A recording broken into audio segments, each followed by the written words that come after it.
It's Oopsie Annie. It's mid-January. It's cold outside. It is snowing.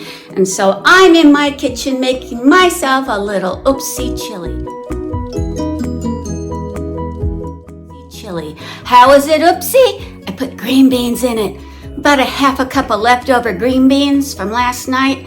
I'm hoping the Oopsie works. Not all Oopsies work, you know, but enough do that I keep on making them and exploring my creative potential through many different diverse ways. Okay? I am a creative person. I've known this my whole life. Sometimes I've had the best spaces to be creative in, spaces that really fostered my creativity. I once had a building outside our home in Florida, 16 by 20, and boy was I productive in that space. That was during the time I was making these big old signs and art and things like that. Then I started to having to downsize, and sometimes I've had a whole room where I could be creative and messy, and I'm very productive when I have that kind of space. One time I had the back end of a garage. Boy, did I make a lot of stuff in that space too. But now I live in a 1915 house, and the rooms are all small, and I don't have one room just for being creative in. So I have to be creative in finding my creative space. And I'm going to be starting a whole series of Oopsie Annie videos where I'm going to be exploring other creative people's creative spaces that foster their creativity. And this is going to be the first one. I'm the guinea pig. But first, before we go exploring the house, I gotta check on my chili. Oh yeah, it looks good. The green beans look totally natural in my chili, I'm telling you, totally natural. And I think it's good enough to just sit here while we go exploring. I'm gonna make sure the heat is turned down or off. I'm just gonna let it sit. It's already come to a boil, so it can just sit with the heat off. And we're gonna go exploring. Oh, hey, look at this. This is one of the things that I've made in the past. It's a hot pot lid holder. See, you grip it like this. Look at that. Ah! Yep. I made this back when I had a whole room for making a mess, where I could be painting on one end and sewing on the other. No longer. Let us see where some of this creative magic happens, because it's magic if Oopsie Annie's trying to be creative. We're coming up to the second floor landing, and you can see some of my creative work here. This is called a whimsy tree. I made it out of a vintage quilt. I'm kind of getting tired of it though, so I don't know what I'm going to do with it now. I'm kind of tired of looking at it. On the landing, we have a TV tray table and a current experiment. I brought it out here because the lighting is actually quite nice. But right here is the bedroom door where Jiffy Jeff and I have our bedroom. And then this is my multi-purpose room. But the lighting is so good here on the landing that I took my experiment out to work on it. I've embedded white buttons, put a texturizing plaster on it, and then I have put gesso on it just recently. The canvas is a free canvas that was given away at the thrift store with a purchase.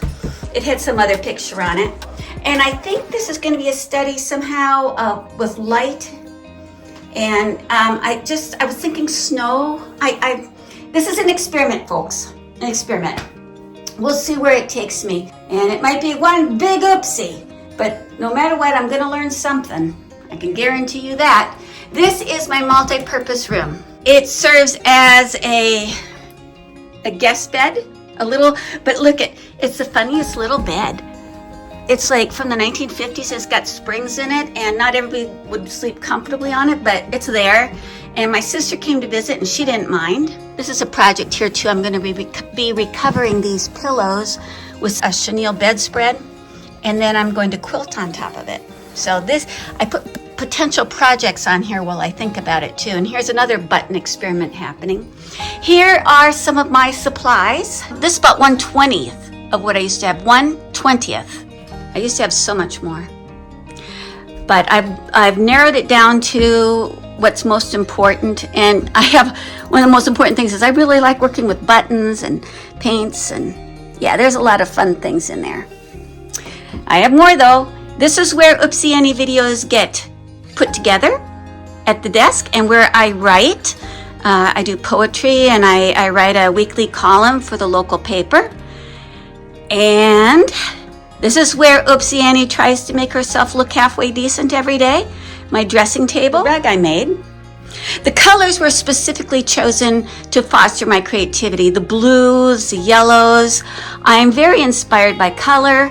This is another part of that chenille bedspread that was on the bed over there, and I have put it on a canvas and created a picture with felt. Here's my printer. I have a very nice printer because I do a lot of print work, and I like a good quality printer.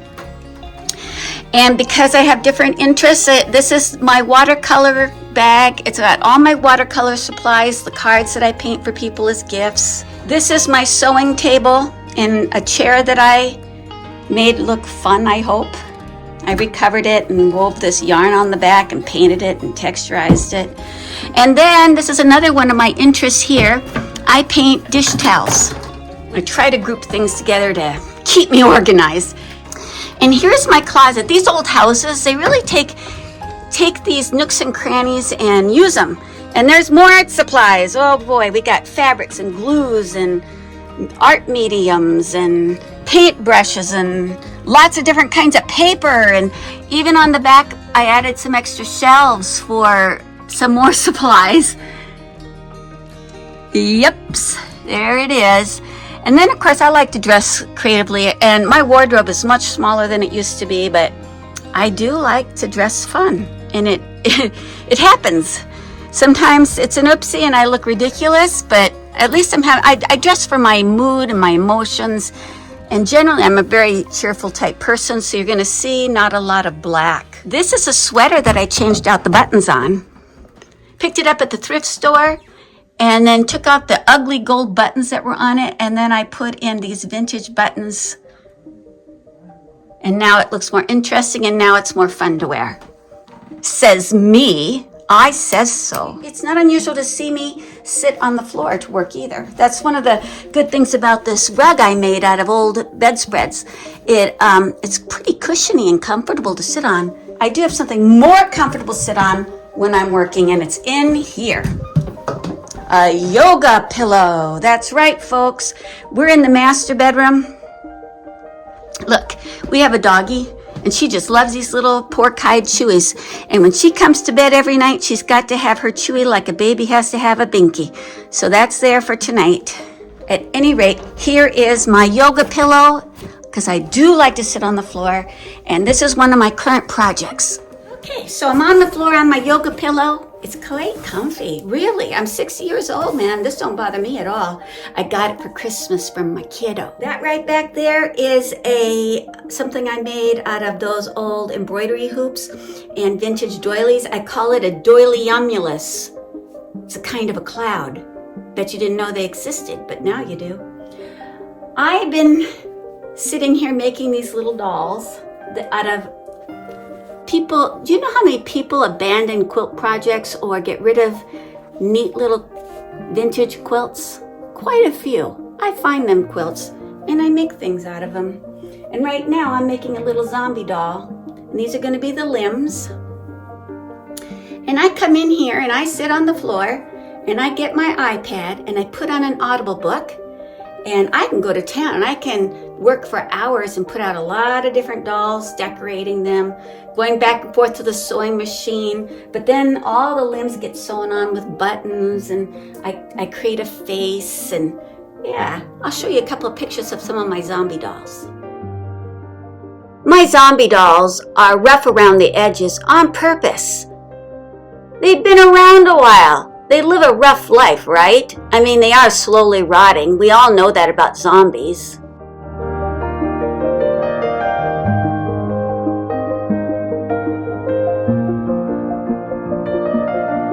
The living room is probably one of my main places where I create things. I sit on the couch in the morning and drink my coffee and write poetry.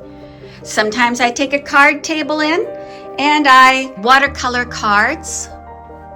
I'm surrounded by the art of my friends and strangers. This is a painting I bought this past summer from a friend named Izzy. I saw that at a thrift store and liked it. These are paint by numbers. I put in a favorite poem by Mary Oliver I've always loved. And in this one, I put in a poem I wrote. So that's my work, glued in there, the words, not the paint by number. I don't have that patience. This Christmas, my sister gifted me this beautiful hand-painted silk scarf. So to me, it's so pretty. I wanted it out where I could see it. I crocheted that out of like free stuff at the thrift store. They didn't want it anymore, so I took it and I crocheted with that. I had a friend paint this. We did a trade. I made something for her and she made something for me. Another paint by number from a complete stranger. I like it. All right, I found this at a thrift store and I'm the one that painted exist in it. Otherwise, everything else was done by someone else. A friend made that, painted that. I painted that a few winters ago and I just hated it. I put it in one of these, silver serving trays and I cut out paper and then I painted over the paper and then I wrote a poem, birds with wings outspread, the earthbound cage they shed to soar the heavens overhead. And now I like it better. It's different and I like it. And I made that back in my days at the Dallas Museum of Art when I was their storyteller. I tell a story as I draw this picture, this weird little picture. And I found that at a thrift store. Isn't that beautiful? I put in the words, immerse yourself. And then these beautiful quilts are heritage quilts from my husband's family. And yes, that is a plastic rat because everybody needs some conversation piece, right? And then there's way up there, there's a shelf. I've got some different things up there. Yeah. Oh, I forgot to show you this. Because in the evening when I'm watching TV or when I'm talking on the phone, I have a little handiwork. And this is where I've been taking an old Reader's Digest book. And I glued several pages together in chunks, to thicken them. And then I am stitching them together. And then I plan on painting and collaging the different pages.